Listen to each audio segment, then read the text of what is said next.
Welcome to another episode of Weekly Wellness Tune-Up with Nibodhi. This week I want to talk about love, and more specifically, unconditional love. What is unconditional love? It means to love with no condition. There's no rhyme or reason for the love. You don't have to do anything to be loved. Unconditional love begins with self-love. That means the ability to accept oneself fully as you are, with all of your strengths and all of your weaknesses as well, and all the past mistakes. Every time you've made a mistake, stop beating yourself up over those. Our mistakes are actually there to learn from. If we don't make mistakes, we never learn. So we should be grateful for our mistakes, thank our mistakes, learn from them. Far from being selfish, self-love is really a prerequisite for offering genuine love to others. We can't truly love another person unless we love ourselves.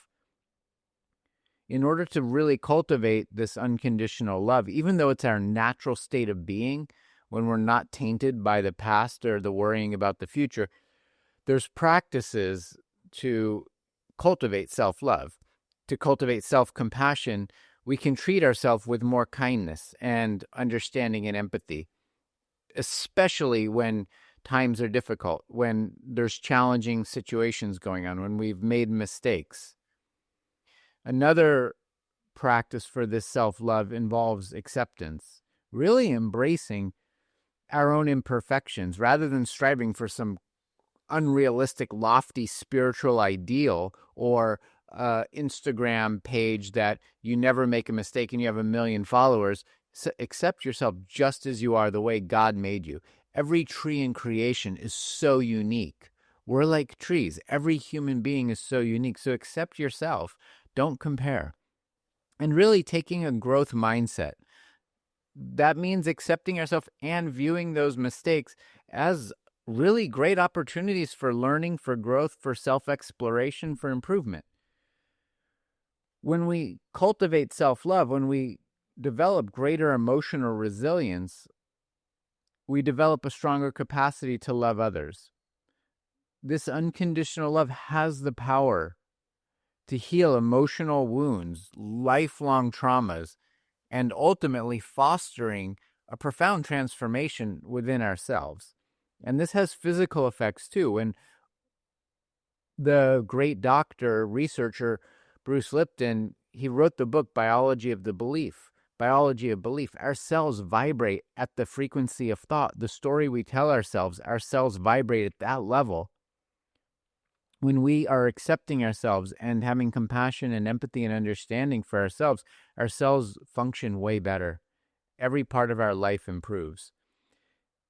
For those who have had trauma, rejection, loss, finding presence in yourself through breathing, through walking in nature, the unwavering support that unconditional love provides, there's nothing else like it in this world. No material thing can provide that for us.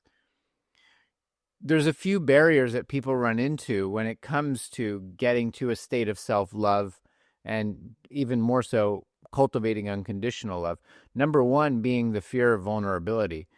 Really, opening oneself up to love involves risk. It's you have the possibility of rejection or pain again, and that's scary. So being vulnerable, having the courage to be so vulnerable that you're willing to risk that, because the price of holding on to the pain, it's not worth it. Another is the ego and its expectations. We have to let go of our ego, our pride, the preconceived ideas, preconceived notions, concepts, and unrealistic expectations we give to ourselves and others. When we let go of some of these expectations, we can allow love to flourish. It's like a weed barrier, but the weed barrier is preventing the flower from coming to the surface instead of the weed. Self-love is the real weed barrier, and letting go of expectation is allowing the seeds of the flower to blossom.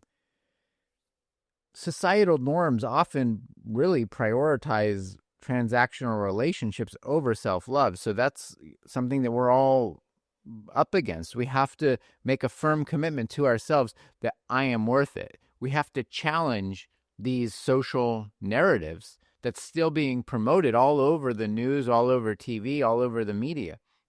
When we can confront these barriers with faith, with courage, with support from loved ones, we can truly unlock our full potential of unconditional love in our lives.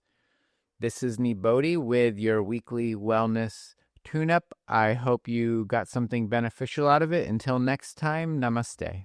Before you go, if you've been curious about Ayurveda and want to actually understand your body and start applying it into your daily life, I built the complete Ayurveda course for exactly that.